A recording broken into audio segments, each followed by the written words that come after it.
विपक्ष को लेटर भेजा गया है, आमंत्रित किया गया है कि आप भी आइए हमारे भारत जोड़ो यात्रा के समापन में। नीतीश जी स्वयं फैसला लेंगे, क्योंकि वो खुद समाधान यात्रा पर निकले हुए हैं। राहुल जी की पदयात्रा का सवाल है, उसके उद्देश्य और लक्ष्यों की हम तारीफ कर चुके हैं। पीएम के लिए सर क्या कहेंगे? सबसे ज्यादा फोकस अभी यही है कि मतलब नीतीश पीएम बनेंगे। अगर किसी को प्रधानमंत्री का दावेदार घोषित करते हैं तो ये विपक्षी एकता में बाधक जैसा काम माना जाता है। बिहार के शिक्षा मंत्री हैं, उन्होंने रामचरितमानस पे कोई असम्मानजनक टिप्पणी करने से परहेज करना चाहिए। कहा जा रहा है कि नीतीश कुमार अपनी जगह पे तेजस्वी यादव को सीएम बनाएंगे। ये मतलब जाहिर है कि बड़ी पार्टी आरजेडी है, तो ये पद उनको जाएगा, आरजेडी को। ये जनगणना से जाति वाला जो टर्म है, इससे बिहार में ज़्यादातर बवाल मचा रहता है, तो क्या इस पे रिजर्वेशन वगैरह पे तो कोई असर पड़ेगा? नहीं। और फिर उनके बच्चे, मतलब बूढ़े, महिलाएं, सबको पुलिस ने पीटा। और जब पूछा गया नीतीश साहब तो बोले कि हमें इसकी जानकारी नहीं है, अभी हम पता करेंगे। पता किया गया है और उन सभी पुलिस कर्मियों के विरुद्ध कार्रवाई हो चुकी है। मैंने अभी 1 महीने के अंदर देख लिया कि पटना में 2-3 बार छात्रों पे लाठीचार्ज हो गया। हम जिस आंदोलन से निकल के आए हैं, हमने खुद अपनी पीठों पर लाठी खाई। सरकार में आने से पहले तेजस्वी भी कहते थे कि 10 लाख नौकरी देंगे, छात्रों को देखेंगे। चूँकि जब हम और वो साथ थे तो नीतीश कुमार जी सुशासन बाबू थे और 1.5 महीने के अंदर वो कुशासन बाबू हो गए हैं। 2024 में लोकसभा चुनाव है और बिहार इसमें बहुत बड़ी भूमिका निभा सकता है। और इस बार भी बिहार में कुछ ऐसा होगा जो शायद पहले कभी नहीं हुआ था। लेकिन इस वक्त हमारे साथ हैं वरिष्ठ नेता केसी त्यागी। तो केसी त्यागी सर से आज जानेंगे कि बिहार को लेकर और देश दुनिया की तमाम बातों को लेकर कि आखिर क्या सब चल रहा है। त्यागी सर, न्यूज़ तक में सबसे पहले आपका बहुत बहुत स्वागत है। विपक्ष को लेटर भेजा गया है, आमंत्रित किया गया है कि आप भी आइए हमारे भारत जोड़ो यात्रा के समापन में, तो इसमें आपका क्या कहना है? 2024 में विपक्ष इकट्ठा हो और उसको इकट्ठा करने के लिए नीतीश कुमार जी प्रयत्नशील हैं, इसमें दो राय नहीं है। लेकिन जनता दल यूनाइटेड ने भी और नीतीश कुमार जी ने भी बहुत स्पष्ट किया है कि हमारे लिए विपक्ष की एकता ज़्यादा महत्वपूर्ण है, न कि प्रधानमंत्री के चयन का प्रश्न। और अभी कोई भी दल और कोई भी पार्टी अगर किसी को प्रधानमंत्री का दावेदार घोषित करते हैं तो ये विपक्षी एकता में बाधक जैसा काम माना जाता है। लिहाजा बहुत विनम्र भाव से हम आपके चैनल पे कहना चाहते हैं कि हम विपक्षी एकता के सबसे प्रबल दावेदार हैं, न कि प्रधानमंत्री पद के। जहाँ तक नीतीश कुमार जी के बारे में जो चर्चा होती है, वो 17 साल से बिहार के एक बड़े सूबे के मुख्यमंत्री हैं। 6-7 साल तक अटल जी के नेतृत्व में विभिन्न महत्वपूर्ण विभागों का वो संचालन कर चुके हैं और मुख्यमंत्री के तौर पर आजकल प्रधानमंत्री बनने की भी प्रक्रिया के चयन हैं, जो चौधरी चरण सिंह, वीपी सिंह, उसके बाद देवेगौड़ा जी, उसके बाद नरसिंहा राव जी और अब प्रधानमंत्री नरेंद्र मोदी जी, ये सभी मुख्यमंत्री रह चुके हैं। तो नीतीश कुमार जी का अनुभव और योग्यता से किसी का कम नहीं है, लेकिन हम विपक्षी एकता के रास्ते में बाधक नहीं है। जहाँ तक राहुल जी की पदयात्रा का सवाल है, उसके उद्देश्य और लक्ष्यों की हम तारीफ कर चुके हैं। भारतीय समाज में इस समय एक भय का वातावरण है, असहिष्णुता का वातावरण है और अपने अपने सवालों को तीव्रता और उग्रता के साथ उठाने का दौर है। लिहाजा उनकी यात्रा समाज में जो फैली गई विसंगतियाँ हैं उनको जोड़ने का काम करेगी, उनको ख़त्म करने का काम करेगी, ऐसा हम मानते हैं। जहाँ तक 30 जनवरी के कार्यक्रम का प्रोग्राम है, उसमें नीतीश जी स्वयं फैसला लेंगे, क्योंकि वो खुद समाधान यात्रा पर निकले हुए हैं, जिसकी अवधि कम से कम 1.5 महीने की है। तो ये प्रश्न मैं उन्हीं को छोड़ता हूँ। तो मतलब ये जाएंगे नहीं, अभी ये तय नहीं है? नहीं, ये अभी तय नहीं है। अच्छा। और सर वो दूसरे की बिहार के शिक्षा मंत्री हैं, उन्होंने रामचरितमानस पे कुछ बयान दिया कि वो हमारे समाज में नफरत फैलाने का काम है, ग्रंथ जो है उसमें, तो उस पर आपके क्या कहना है? नहीं, मैं ऐसी निंदनात्मक, भावनात्मक और उत्तेजनात्मक टिप्पणियाँ करने का पक्षधर नहीं, और ना ये दौर है जब ऐसे सवाल उठाए जाएं। जब भारतीय समाज में धार्मिक ग्रंथों का इतना सम्मान हो तो कोई असम्मानजनक टिप्पणी करने से परहेज करना चाहिए। यद्यपि जिस समय इस ग्रंथ का जन्म है उस समय की कई जो टिप्पणियां हैं वो आज के समाज में मेल नहीं खाती। जैसे नारी और शूद्रों के बारे में जो रामचरितमानस में टिप्पणी है वो आज के समाज के अनुकूल नहीं है, जिसमें महिलाओं के बारे में, शूद्रों के बारे में कहा गया है कि ये सकल ताड़ना के अधिकारी हैं, ढोल, गंवार, शूद्र, पशु और नारी। तो आज का जो उन्नत और प्रगतिशील समाज है वो नारी की समानता का है और जो शूद्र हैं उनके उत्थान का है। लिहाजा ये टिप्पणियाँ आज के समाज के साथ मेल भी नहीं खाती। इससे पहले राम जन्मभूमि पर जो आपके सहयोगी पार्टी हैं अभी राजद के, जगदानंद सिंह जी, उन्होंने भी बयान दिया था कि बीजेपी आरोप लगा रही है कि हिंदू आस्था पर करो चोट ताकि मिले वोट। ये बीजेपी का आरोप है कि अब ये इनका फार्मूला हो गया है कि हिंदू आस्था पे चोट करेंगे तो फिर वोट मिलेगा। नहीं, जब हम अटल जी के नेतृत्व में एनडीए में थे उस समय सर्वसम्मति से तय हुआ था कि जो विवाद के मुद्दे हैं वो हमारी सरकार के संचालन में बाधा नहीं बनेंगे, जिसमें राम जन्मभूमि का और बाबरी मस्जिद का विवाद भी शामिल था। अटल जी के नेतृत्व में हम लोगों ने तय किया था कि जो अदालत का फैसला होगा हम स्वीकार करेंगे।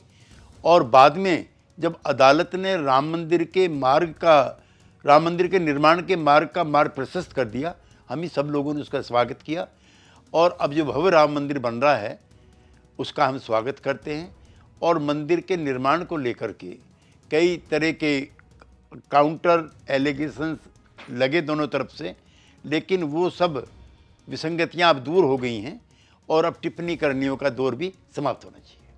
बिहार में सब जब बीजेपी साथ रहते हैं नीतीश कुमार के तो हर बार तारीफ करते हैं, जब बीजेपी बाहर जाते हैं तो बोलते हैं कि नीतीश धोखेबाज है, जब साथ आते हैं तो नीतीश अच्छा, अगर बाहर गए तो नीतीश नहीं। इस प्रश्न का जवाब तो भारतीय जनता पार्टी के जो हमारे पुराने मित्र हैं वो अच्छी तरह से दे सकते हैं।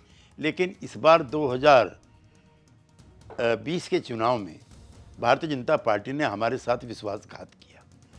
उन्होंने चिराग पासवान की जो पार्टी थी लोक जनशक्ति पार्टी, उसके टिकट पर लगभग 90 लोगों को चुनाव लड़वाया, जिसकी वजह से हमारी संख्या 45 के आसपास रह गई। और जिन लोगों ने भारतीय जनता पार्टी के टिकट पर चुनाव लड़ा उनको फिर अपनी पार्टी में शामिल कर दिया, जो जनसंघ और भारतीय जनता पार्टी जैसी विचारवान पार्टी कभी नहीं करती हैं। लिहाजा इस बार का चुनाव धोखाधड़ी का चुनाव था और एक बड़ा कारण हमारे और उनके बीच में मतभेद का ये भी था। कहा जा रहा है कि नीतीश कुमार अपनी जगह पे तेजस्वी यादव को सीएम बनाएंगे, ये मतलब खबरों में है। नीतीश कुमार जी ने जब एनडीए से अलग हुए थे तब ये घोषणा की थी कि वो राष्ट्रीय राजनीति का हिस्सा बनना चाहते हैं, जिसमें विपक्षी दलों की एकता का जोखिम भरा काम वो खुद संभालेंगे। जब आप लोगों ने पूछा फिर आपके बाद कौन बनेगा, तो जाहिर है कि बड़ी पार्टी आरजेडी है, तो ये पद उनको जाएगा, आरजेडी को। और आरजेडी ने अपना नेता तय किया हुआ है तेजस्वी यादव जी को, इसलिए हमें क्यों विवाद हो सकता। सर, बिहार में जातीय जनगणना हो रही है इस बार। ये जातीय जनगणना नाम नहीं है, ये जनगणना नाम है। अच्छा। इसमें मकान कच्चा है कि पक्का है, कितने सदस्य रहते हैं, कितने स्त्री हैं, कितने पुरुष हैं, कहाँ तक की उनकी शिक्षा है, कहाँ उनके कमाई के साधन हैं और किस जाति समूह के हैं। आज़ादी के अमृत महोत्सव में पूरे देश को भी और इन वर्गों को भी ये जानने का अधिकार है कि इतने सोशो इकोनॉमिक एम्पावरमेंट की जो स्कीम चली हैं उसका लाभ इन वर्गों तक पहुंचा है कि नहीं पहुंचा है। अगर नहीं पहुंचा है तो सबको मिलकर के संयुक्त प्रयास करने चाहिए कि इसके आज़ादी के लाभ उन तक भी पहुंचे। तो क्या इस पर क्या ये जनगणना से जाति वाला जो टर्म है इससे बिहार में ज़्यादातर बवाल मचा रहता है और विपक्ष भी बार बार कहती है कि अगर हो सकता ही करा रहे हैं तो कहीं 2024 में भुनाने की कोशिश करेंगे। नहीं, SC ST की जातिगत जनगणना बिहार में भी देश में भी पहले हो चुकी है। जो धार्मिक अल्पसंख्यक ग्रुप हैं, चाहे मुस्लिम हैं, चाहे क्रिश्चियंस हैं, चाहे सिख हैं, चाहे पारसी हैं, उनकी भी हो चुकी है। अब हमारा जो आग्रह है, हमारा जो निवेदन है, जो हमारी मांग है, वो ये है कि जो सामान्य वर्ग है, जिसे आप स्वर्ण जातियाँ कहते हैं, और जो पिछड़े वर्ग हैं उनको भी इसमें शामिल कर लिया जाए, जो न्यायोचित है। तो क्या इस पे रिजर्वेशन वगैरह पे तो कोई असर पड़ेगा? नहीं, ये प्रचार और प्रसार किया जा रहा है कि अगर पिछड़ी जातियां की संख्या ज़्यादा हुई तो वो अतिरिक्त आरक्षण की मांग करेंगे। तो अतिरिक्त आरक्षण की मांग का रास्ता तो सुप्रीम कोर्ट ने खोल दिया। इकोनॉमिक वीकर सेक्शन के लोगों को 10% का आरक्षण देकर के जो साहनी केस में 50% की सीमा रेखा थी वो टूट गई। तो टूट गई तो ये रास्ते सबके लिए खुले हुए, पिछड़ी जातियों के लिए। सर, एक खबर है कि बक्सर में पावर प्लांट के लिए जमीन अधिग्रहण के बदले मुआवजा की बात कही गई, और जब किसानों ने अपना विरोध जताया तो उनके घर पे रातों रात लाठीचार्ज हो गया, और फिर उनके बच्चे, मतलब बूढ़े, महिलाएं, सबको पुलिस ने पीटा। और जब पूछा गया नीतीश साहब तो बोले कि हमें इसकी जानकारी नहीं है, अभी हम पता करेंगे। पता किया गया है और उन सभी पुलिसकर्मियों के विरुद्ध कार्रवाई हो चुकी है। हम जिस आंदोलन से निकल करके आए हैं उस पर निहत्थे किसान मजदूरों पर लाठीचार्ज चलना, गोली चलाना हमारे सिद्धांतों के विपरीत है। लिहाजा पुलिस ने वहाँ पर समुचित कार्रवाई की है, जो स्वागत योग्य है। सर, जब से नीतीश राजद दोनों एक आए हैं इस बार, तो ज़्यादातर देखा जा रहा है 2-3 जगहों पे, मैंने अभी 1 महीने के अंदर देख लिया कि पटना में 2-3 बार छात्रों पे लाठीचार्ज हो गया। सरकार में आने से पहले तेजस्वी भी कहते थे कि 10 लाख नौकरी देंगे, छात्रों को देखेंगे, युवा को तो सबसे पहले प्रमुख। नहीं, बिहार में ये समस्या है, मैं आपसे एग्री करता हूँ। वहाँ रोजगार के सृजन के अवसर कम हैं, जिसका बड़ा कारण बिहार का विभाजन है। जो बड़े शहर थे, जो शिक्षण संस्थान थे, जो नौकरी की जगह थी, जो खनिज के केंद्र थे, जो पर्यटन के केंद्र थे, वो सब झारखंड में चले गए। बर्बादी, बदहाली बिहार के हिस्से में आई। और यूं भी जब तक केंद्र सरकार की तरफ से कुछ अतिरिक्त प्रोत्साहन बिहार को नहीं दिया जाता है, तब तक उद्यमी और जो पूंजीपति हैं वहाँ पर उद्योग लगाने में हिचकते हैं। इसलिए हम लोगों ने मांग की है कि बिहार को विशेष राज्य का दर्जा। अच्छा, तो अब युवाओं पे लाठीचार्ज का क्या फिर? नहीं, उसको हम किसी भी हालत में सही नहीं ठहराते हैं। हम जिस आंदोलन से निकल के आए हैं, हमने खुद अपनी पीठों पर लाठी खाई। नौकरी को क्या, रोजगार को क्या देखा जाएगा? रोजगार के सृजन के अवसर बिहार में कम है, मैं खुद स्वीकार कर चुका हूँ। नई फैक्ट्रियाँ जब तक नहीं लगेंगी, नई कंपनियाँ जब तक नहीं लगेंगी, तब तक वहाँ रोजगार नहीं होगा। और ये तब लगेंगी जब बिहार को विशेष राज्य का दर्जा मिलेगा। कोई पूंजीपति गुजरात को, महाराष्ट्र को, कर्नाटका को, तेलंगाना को, तटीय इलाकों को छोड़ करके बिहार में पूंजी क्यों लगाना चाहेगा?